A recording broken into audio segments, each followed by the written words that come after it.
You're listening to Rangers Radio, your home for end-to-end coverage of the New York Rangers. With your hosts, Brendan Azoff, Zach Domino, and Steve Pappas. Blue Shirts fans, the puck drops now.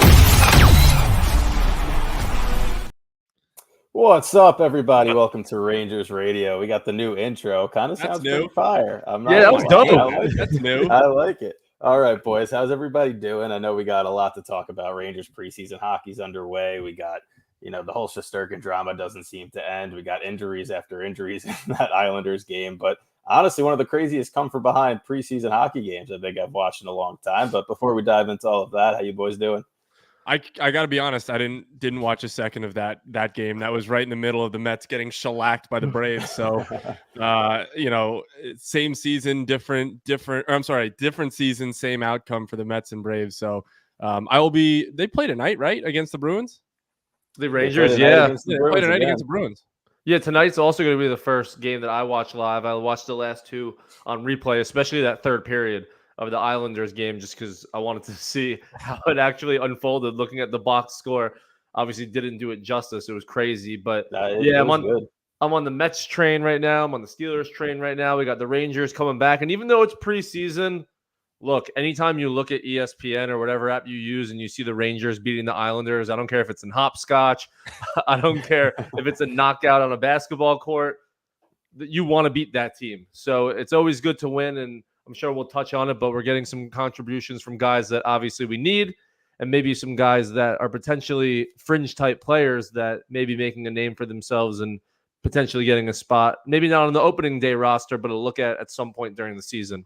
I don't like the Rangers always being down 4-1 to the Islanders, but it seems like that's the play if you want to beat them. I mean, come on now. I mean, the Stadium Series to even preseason, it was unbelievable. The fact I looked at it afterwards and saw it after I was done being miserable about the Mets, but just being able to, the resiliency of, and the Rangers had a lot of their top guys playing. Islanders had some of their most of their top guys playing as well. So it wasn't like, your normal preseason game where it's your 17th defenseman out there in the organization that's playing. Like, you had top guys that were contributing. It was good to see Zach Jones be able to put the puck in the back of the net twice. Really good shot, a really good move off the breakaway, and then a really good shot for his second goal. Lafreniere finding Kreider to tie the game was unreal. Yep. And then the biggest man on the ice, second biggest man on the ice behind Rempe, Adam Edstrom. Actually, can we fact check that? Which one's taller? The taller guy on the ice was the Islanders goalie. He was 6'9". Goodness gracious! But either way, somehow being able to tip that shot from Trouba, he looked halfway decent. I know we got beat on one of them earlier in the game, but are you worried about Shesterkin in the preseason? No. Are you worried about Quick in the preseason? No. Are you worried about Shesterkin's contract at the moment? No. I mean, from every source that you see, it's gonna get done. It will get done. It's just a matter of when it's gonna get done. So that's the least of my worries at this moment. So two things I want to touch on quickly, if you don't mind. But before we jump on into everything, I talked to my buddy Stefan Rosner, good friend of the show. Did a show with him a while back. He covers the Islanders. If you're an Islanders fan, you're listening, you don't follow him, you're missing out. But he said the Islanders' biggest thing when they're in the third period with a lead is they don't cover the cross crease. He goes, it's something that just continually happens in the third period. They leave the back door open. And we were talking about it, and the Rangers' whole offensive scheme for years has been try to go across the middle of the ice, try to go across crease, get chances like that. And I was like, that's probably why the Rangers have so much success coming back against the Islanders in the third period, because it's their bread and butter, and it's the Islanders' weakness right now on defense in the third period. And you saw that, you mentioned the Kreider goal from Lafreniere was a cross crease one. There was a couple of them that unfolded that way. Even the Zach Jones snipe was a Trouba pass that kind of got through the middle of the ice, and he wound up shooting it back across the grain. But the last thing before I let Zook talk is Adam Edstrom is on that Will Cooley path from last year. Yes. And his stock from the rookie camp, his stock through the first preseason games, that dude, and I know I might ruffle some feathers, but if Matt Rempe didn't have the fanfare that comes with Matt Rempe, I don't even think it would be a conversation of who should be that spot. And I'm for having Matt Rempe on the fourth line, but Adam Edstrom's listed on the NHL's website as a center. Yep. At this point, give the dude a shot at playing center on that fourth line and have VC, Edstrom, Rempe, and just see what you can do. You have Brodzinski and you have Carrick to fall back on should it not pan out. But he has been by far the most improved Ranger through the training camp and preseason games, even though it's just 2. And he's playing for a spot on this roster. And with his size and skill set, because I think that people are starting to see he's got some skill, the hand-eye coordination with the tip. Give him a shot. I want to see him on the team. He's a more talented Rempe. For sure. He's a much more skilled physicality, but he has the skill. He doesn't have the physicality, but he has the skill. And if you put the two of them on a line together on the fourth line, you have some offense there. And even if you have Jimmy Vesey there, he's a proven player that can get to the net and score goals and big goals at that. And then you have the Thunder on the line as well with Matt Rempe, who he's not a great skater. He's not granted, he was winning all these conditioning battles. I will give this kid credit. Like, he could have easily just rested on his laurels. Like, I was a superstar last year, this and that. He came out and it looks like he busted his ass in the off season and has been busting his ass in the preseason. So, outside of the Rangers fandom, nobody else is going to, feel good about Matt Rempe because everybody else hates him. But I think you're right, Brendan, a fourth line of Edstrom in center, VC and Rempe. That's a scary fourth line, just based on the fact that A, you have 2 guys that are over 6'7", but B, you have 2 guys on that line in VC and Edstrom that can produce offense, also can bang the body when they need to. No, bringing up Edstrom is a really, really, I feel, important name to bring up, because the type of team that the Rangers have are these ads that can take us to the next level, are guys that are coming from within the system. It's going to be the Zach Joneses, it's going to be the Edstroms, it's going to be the Rempes for the full season. So to see which of these guys can pan out is of the utmost importance for the Rangers. And you just brought it up, Steven. I forget what announcer said it last year, but regardless of the fact that he couldn't skate, Rempe last year, wasn't the fleetest of foot, there's nothing that could kind of throw off athletes more than just showing them something that they never see. And that's what guys like Rempe and Edstrom do to you when, like, you're a defenseman and you're skating backwards and you have guys of such stature that, like, Rempe may not look that he's fast, but 6'7" gets on you real quick. Yep. So to have a fourth line with those two, plus a guy like VZ that, Brendan, I'm all about roster construction. He just fits perfectly with 2 guys like that. If you don't lose anything with playing Edstrom and Rempe together, and it's not just, fan favorite folklorism, and they can actually play hockey, that's a dangerous and useful fourth line to have in this NHL. When our other 3 lines, we kind of know what we're going to get, right? So to solidify what we're rolling with on that fourth line, and to roll a fourth line of Jimmy Vesey and 2 7'5" guys, it could give teams some problems. I mean, your team is built around an $11 million player, soon to be $11.5 million goaltender, for this year at least, an $8 million defenseman, a $9 million defenseman, an $8+ million center. You need to get production. You know what you're going to get out of the guys that get paid the money. That's what they get paid the money to do. It is to score goals. It is to defend. It is to create offense, and it is to shut down on defense.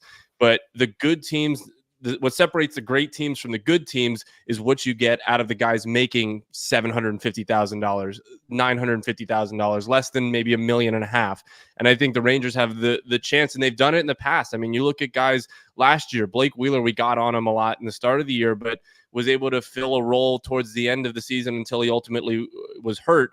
But guys like Jimmy Vesey, who I believe was on a PTO when he started with the Rangers, and even a guy like Rempe, who didn't necessarily produce, but was able to be a factor when he was on the ice and take, eyes away from other guys, and be able to make an impact. The Rangers had a lot of guys last year, and that's why they were so successful, that made less than, $2-3 million that were able to contribute. I mean, Johnny Brodzinski, the list goes on.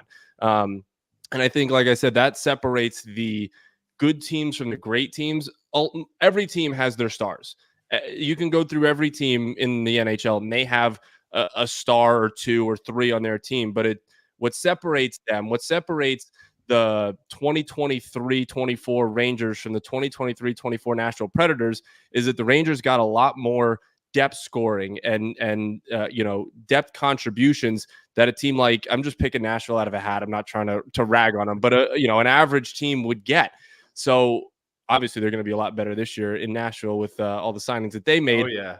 But it's a matter of the little things that separate these good teams, and that bottom 6 and that bottom 2 pair.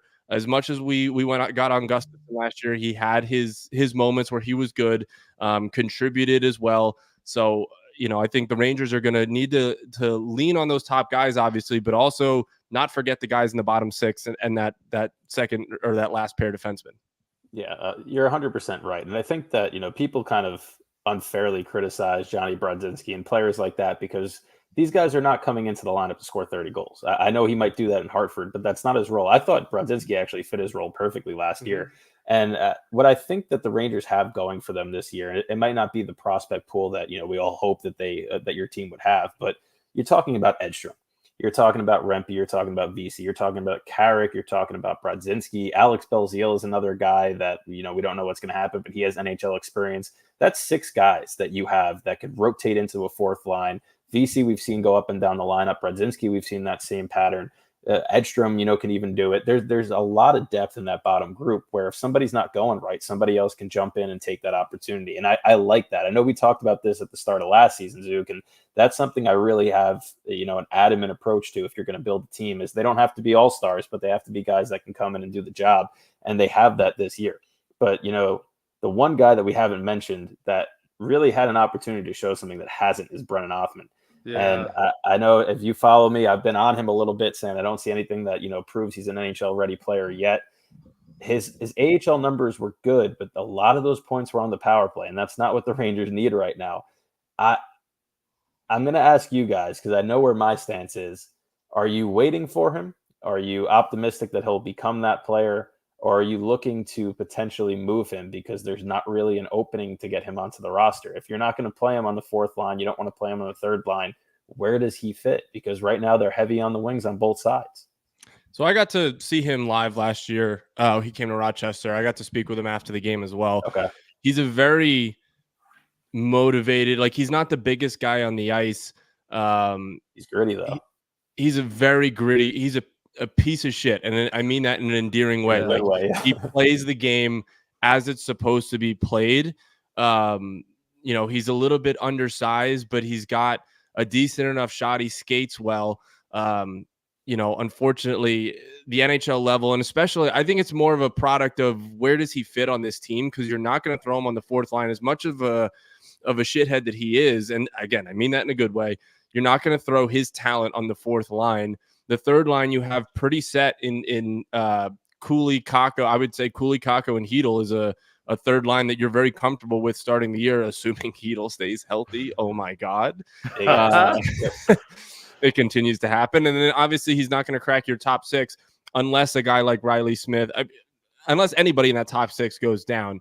But the only guy I could really see him getting a shot at is at that top, on paper, that top line. If maybe Riley Smith isn't playing up to snuff at the start of the season, why not give him a chance? But, he's a guy that I think can be a good NHL player. It's just a matter of he's in a system, he's in an organization where there's not really a spot in the lineup that would fit him and his game. I think he'd be a great third line player. We might see him play third line if Kakko again takes a step back, and we all talk about him taking a step forward. It's probably more realistic he takes a step back or stays where he is, which honestly isn't good enough to be playing in the NHL. I get that he forechecks. I get that he does this and carries the puck into the zone every now and then and passes to nobody. But, it would be worth if we see it more often out of Kakko that he's not going to take that step. Why not give Brennan Othmann that?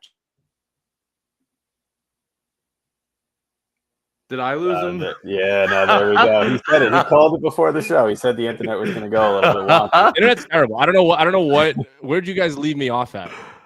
You were talking about his spot on the roster and how Kakko's going to take a step forward or backwards. Yeah, either way, basically to wrap that up, if Kakko, kind of stays pat or even takes a little step back, it's worth seeing Brennan Othmann in that third line role. We've seen Kakko. He's going into his 6th year. He's like 23. He's going into his 6th year. Yeah. It's insane. Yeah. I get that he's 23. Everybody can tell you that he's 23 years old. He's been in the National Hockey League now for 6 years. At some point, he has to get it. Otherwise, he's not going to get it. And I think giving Brennan Othmann a chance, if that arises, would not be the worst thing in the world. Yeah, he's now a player that really fine with any way it goes, down to give him a chance, down to move him. He's definitely not untradeable by any means. The people that we're talking about, like putting him in the lineup with, are all people that aren't untradeable at this point or untouchable. So, I just look at him as a very good asset when you think of it that way. Because if you're fine with, putting him in the lineup or trading him, he's a player that I wouldn't be shocked with the way that our roster is constructed now. If we're as good as we were last year at the trade deadline, I think this is the year that we actually go for it. Like, I don't think we're going to do what we did last year or the prior few years where we either go for bigger names that are older or players that fit in, as complementary pieces. I think this is the year we go for it, especially with some of the contract things that we'll talk about later in this episode and throughout the season, that he's a piece.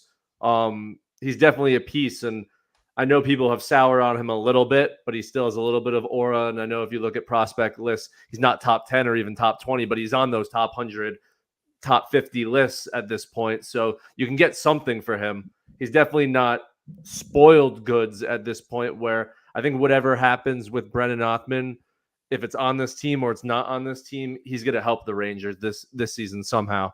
Yeah, I look at it though from a different perspective too, and you're spot on. It's if he doesn't crack the lineup this year and you don't move him next year, right? And honestly, in the postseason, possibly Gabe Perreault is going to come up, and that's going to jump him as a wing prospect. 100%.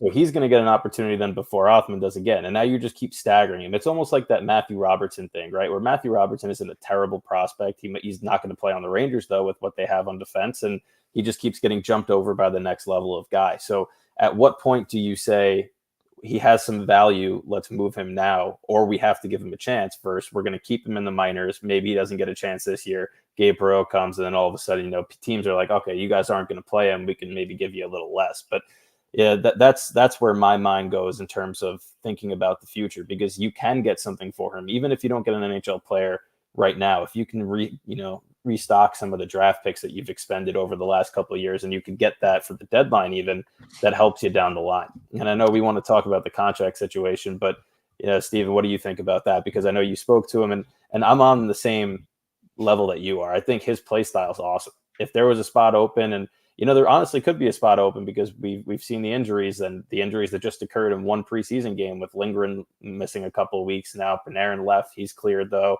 Edel left and came back, and I know everyone held their breath there. But these situations tend to work themselves out with injuries, and people get the opportunity. But what do you think about the whole hold him versus trade him aspect? Well, first of all, Ryan Lindgren's hurt. Water's wet. It's just what's going to happen. This is why people didn't want him to come back. It 100%, is what it is. 100%. I really think that he's a guy that, I've said my piece on it. Like, he's a guy in a tough situation. I will say this, and I'm not just going to say this because this is a clippable sound or whatever like that.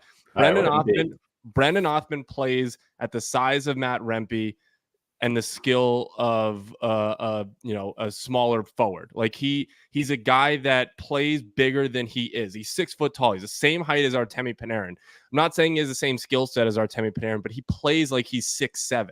And that's, there's some intangibles in that if you need a guy to plug and play in the third line if somebody gets hurt, because that's the line that's probably going to get brutalized the most. And Hedel's a center. You could end up, there's some line switching that can go on if Hedel gets hurt, because he's a guy that's very injury prone. We see it, whether it's his fault or not. It's not really his fault that he went knee on knee with whoever the Islanders goon was. Mayfield. I kept thinking it was Matt Martin's. Tomato. Yeah. I didn't think the hit was bad, by the way. No, it was. It was just. It's always bad when it hurts our players. It's always bad. He went through his body. It was just an unfortunate. Dirty. I love everybody who's like, if Matt Rempe did this, Ranger fans would be celebrating. Shut up. Matt Rempe's knee would have gone through Edel's head if he had that same lineup. Because dude, the amount of non-Rangers and Islander fans tuning into Ranger preseason games is atrocious because Matt Rempe's playing. They're waiting to see him do something. I love it. Haters. I love it. It's fantastic. But it's awesome. I think of a guy like Matthew Robertson who might be getting, I mean, this is an overreaction to the moon at this point, but might be getting jumped by Victor Mancini. I mean, this kid has come up. I don't think it's an overreaction at all. I like Mancini. What have we seen of Matthew Robertson in the preseason in the 3-4 years that he's been in the Rangers organization? Like, we haven't seen much out of him. Victor Mancini comes in this year. Quote? I don't know. I feel like the Mets fan, though. I love him already. Yeah, he said, "I'll play both sides." Yep. I think he's trying to, hype his value up because somebody's going to have to replace Lindgren. And like you said, his preseason so far, he's shown defense, he's shown reach, and he's shown that he can jump in and have offensive instincts. And what I don't get is why not give him a chance, right? Why are we going to roll out Ruedel? And I'm not knocking Ruedel, but why say, okay, Ruedel we signed as a seventh guy? He's old. But he is. But I'm saying, why put him in that situation and not see what you have? If you give Mancini 5 games to start the year and he doesn't show you anything, you can go to Ruedel. It's not like he's leaving all of a sudden. He's not a player you could play. So just put him in the lineup, see what he's got, because you might have something and all of a sudden you're like, okay, we have 7 guys now that we could play and we no longer need Ruedel services. Thinking about it now, the Rangers bottom pair D is not great, especially with the people jumping up for Lindgren. It's not great. No, I don't even have it in front of me, and now that I'm thinking about the lineup, it's not great. Well, where are we putting Zach Jones? Well, I would throw him on that third pair. Because I'm a big Zach. I think I love Zach Jones. I think Zach Jones was a missing piece to this Rangers team last year.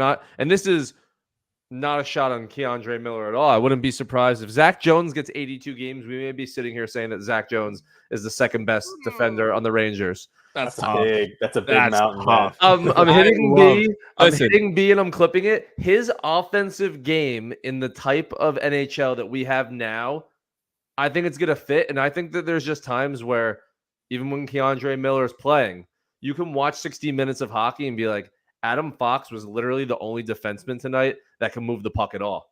Like Keandre Miller obviously has that ability, but there was nights where he just couldn't do it or off nights. When Zach Jones can't defend or he has off nights like that, at least he's still moving the puck. And is he going to be the second best or third best, whatever? He gives something to the Rangers that they don't have besides Adam Fox and have maybe never had in our lifetimes on a third line pairing defense. We normally go for the 6'5" goons who can't move, and that's why Gustafsson was a little bit of fresh air down there last year. But I think what Zach Jones could bring to this team, and we saw it during those 18 to 20 games when Trouba was out and they were on fire, could be a difference maker for this team.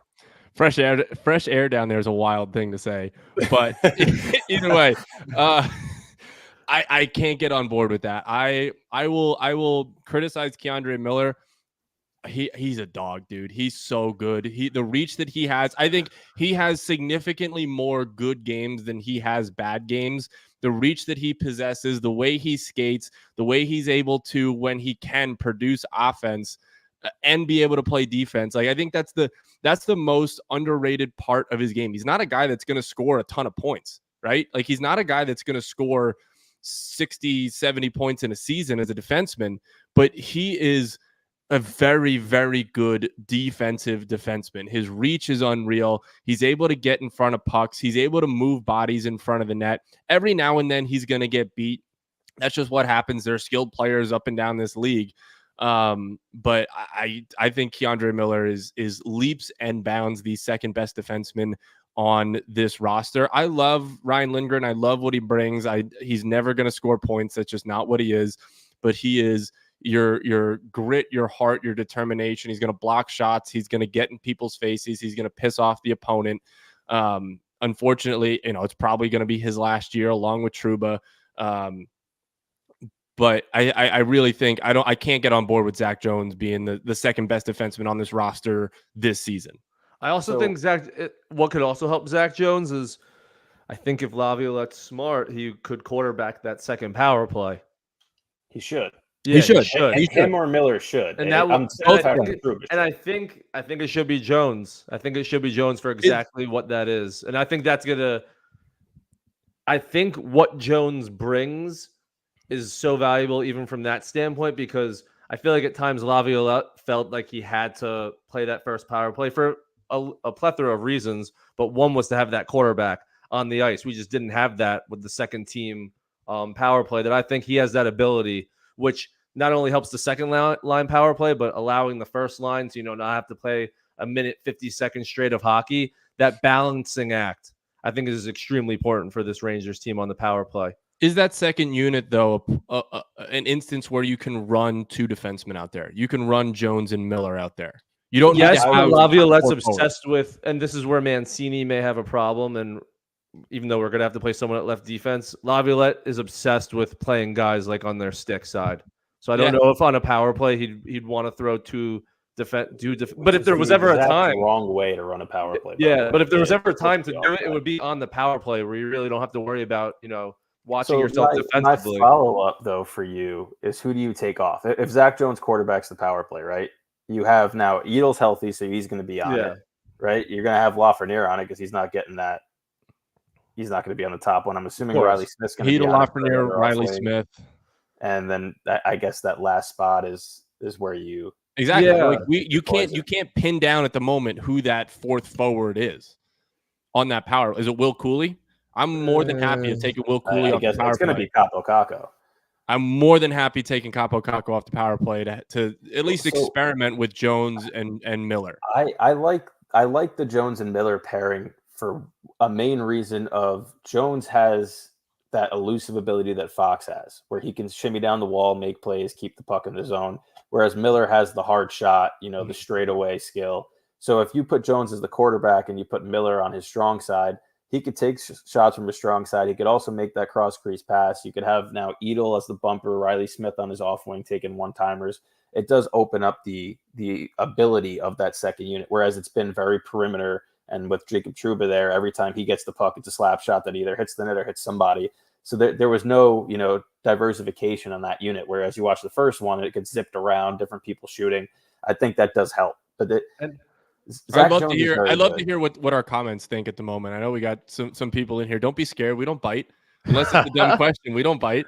I also think that an interesting thing about playing Keandre on that second power play with Jones is like, I really wonder how they play that, because Keandre has such skill. Like, are they playing strictly as 2D on that power play? Are they giving Keandre a little bit of freedom to move? Because we see what he can do, potentially when he's had the puck on his stick one-on-one or even with breakaways.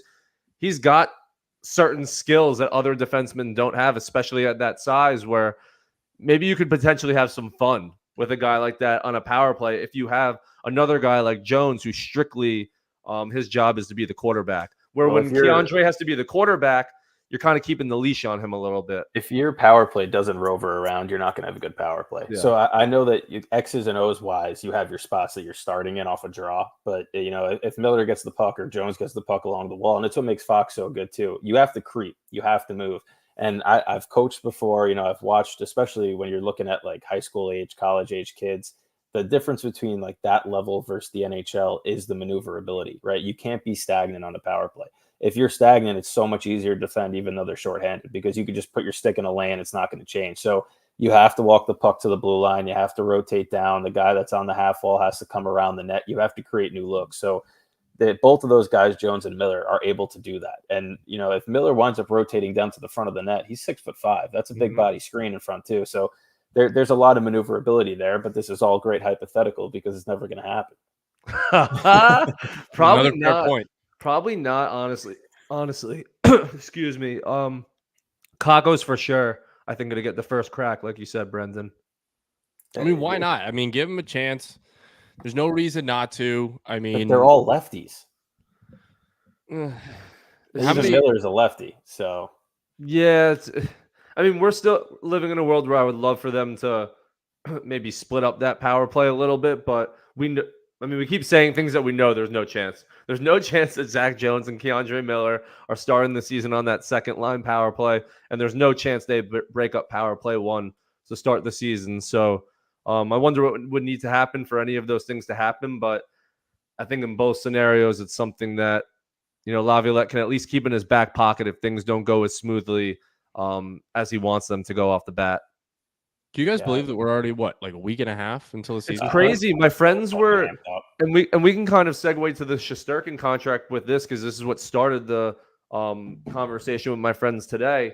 So many of my friends that aren't the biggest hockey fans were so surprised that hockey's literally around the corner. I honestly didn't know until like a day or two ago how early the Rangers opening night was. But just to talk about the Shesterkin contract, that Bleacher Report article was what was circulating a little bit today. And my friends who don't follow that closely over the summer during the offseason were texting me saying, is there a chance that this happens? Blah, blah, blah.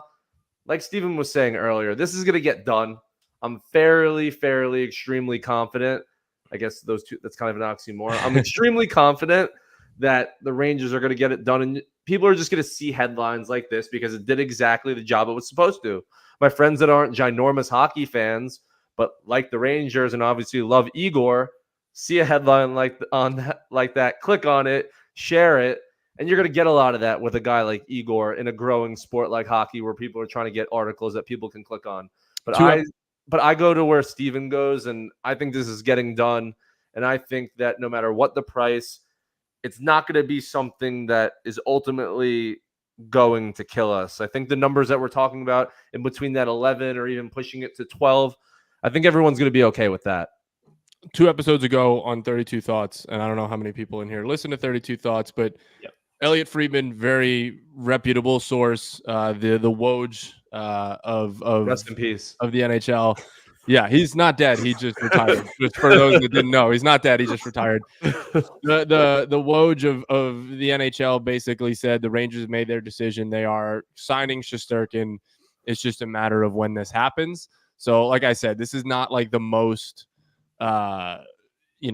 concerned I will be over trying to sign somebody. I do want to mention, I think a lot of people have been talking about Trouba's comments we didn't have a show last week, so I think it was last week, about him saying this is the last dance. This is the last ride for this core. And I think a lot of people have kind of interpreted that the wrong way. I don't think this is the last year of the Rangers being competitive. It's far from it. No.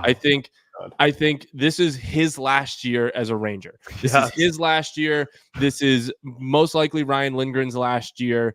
It could be Capo Caco's last year as a Ranger. So there, he's speaking in the sense of, for him, this is his last ride with this team.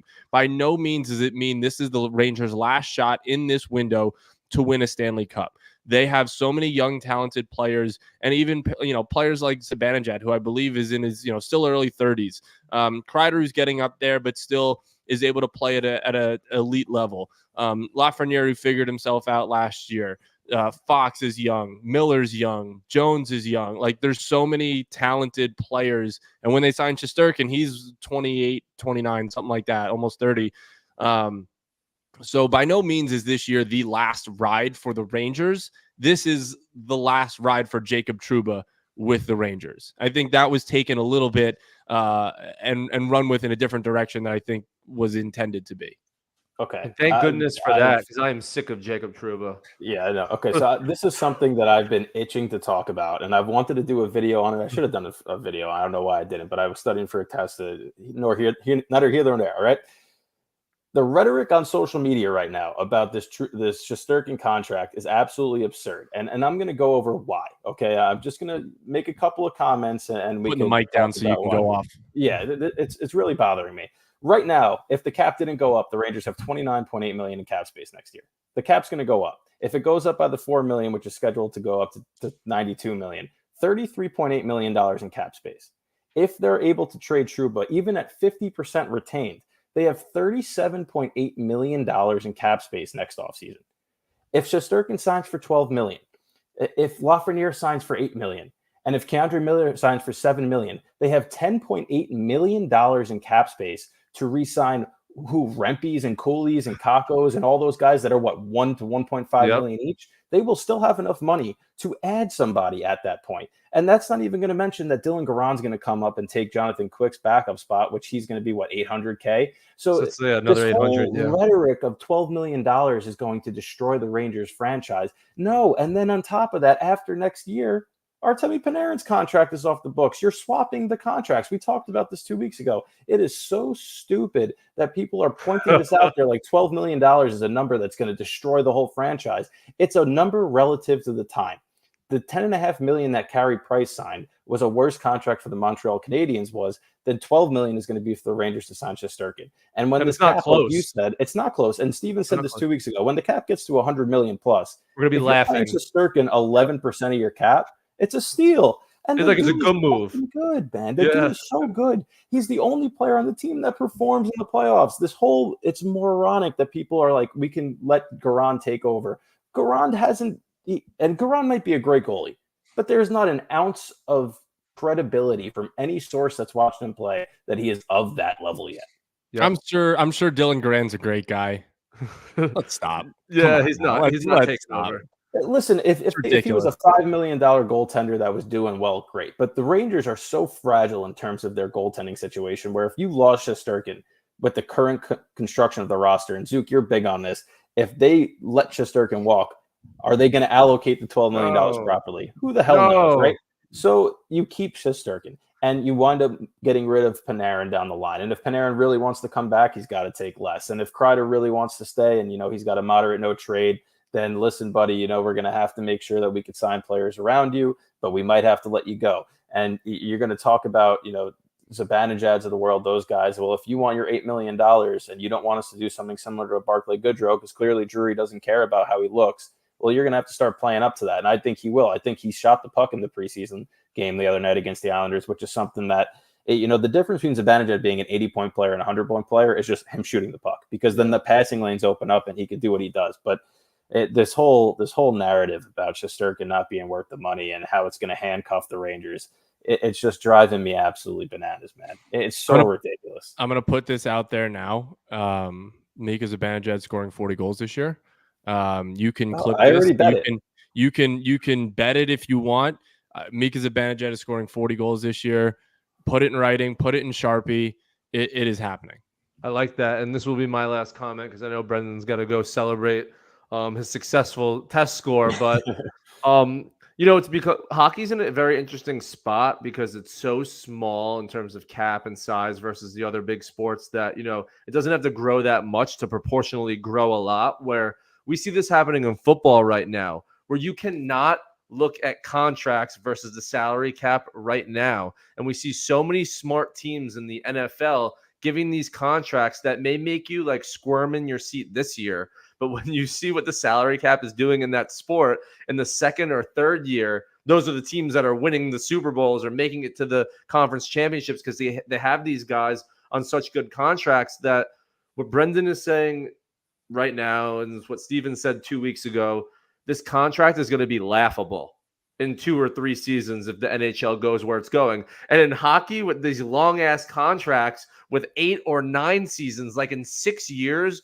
we might be crying tears of laughter based on what the NHL salary cap is at, what other goalies are making in that market, and what we're paying the guy who's the best goalie in the league at. So, do you want to pay 11 right now versus 12? Maybe. But when we're paying 12 in 3 years or in 4 years, when we should be paying 15 and a half or 16, I'm fine with giving that 500,000 to 1 million cushion this year. There's no conversation that needs to happen. And I really don't think the Rangers think there needs to be either. They're going to figure out a contract with this guy. It may not happen as soon as we want it to. And there may be a little bit of back and forth with, an agent putting something in the press and the team putting something in the press. But everyone relax, like Steven said off the top of this episode. It's going to happen. And I really feel like Igor Shesterkin is eventually going to retire a New York Ranger. My final thought has absolutely nothing to do with the Rangers. It has to do with the Mets and Mets fans specifically. Shut up. It's annoying. It's annoying. Beat the Brewers, baby. It's Beat annoying. The Brewers. As a Mets fan myself, it is annoying how much I'm seeing everybody cry and bitch and moan about, the Braves did. I get the Braves are the boogeyman. Everybody knows that the Braves are the boogeyman. But do you know how sad it sounds for everybody to just be win 3 games in Milwaukee? And I'm the opposite. I'm like, let's go. Game. Yeah, the Hurricane helped go beat Milwaukee. It's such a loser mentality to sit here and be like, the Hurricane did this and that. Win. No. If the Mets are different, as if what everybody has told me through the end of this season, this is a different Mets team. This is a different Mets. It doesn't. You go beat Chris Sale, right? You go beat these guys that are good, and it's the different Mets team. I'll believe you. But until further notice, you get shellacked by the Braves again at the end of the year. It's one game, whatever, but you need to win 2 of 3 to be able to clinch a playoff spot. You're already down 1 game. You know, you can't get swept. It's happened 3 times in the past. You can't sit here and be like, oh, it's not fair. The Hurricane did this and that. Shut up. Just win the game. Win baseball games, and it doesn't matter. And we will win tomorrow. Guaranteed, we will win tomorrow. I think it's Frankie Montas, Yankees great, versus Sean the Maniac Mania. You parlay Mika to score 40 with the Mets winning tomorrow. It's a different team. It's a long-term bet. That's a very long-term bet. And then take the cash out options for that one. Yeah, that's a lot. All right, guys. Well, you know, that was a quick one, but we'll be back weekly now. I think we're going to get back into the flow of things. We're looking forward to it. And next week starts really, right? Yeah, it's October 9th is the first game. So we're running up there. Less than 2 weeks away. We got the Rangers Bruins coming up 7:00. We got a lot of preseason hockey. A lot of stuff's going to happen over the course of the next 2 weeks in terms of health, in terms of players getting cut, all the fun stuff, and we'll be here to talk about it. So we'll see you next Thursday. Boys, good job. We'll talk soon. See you, boys.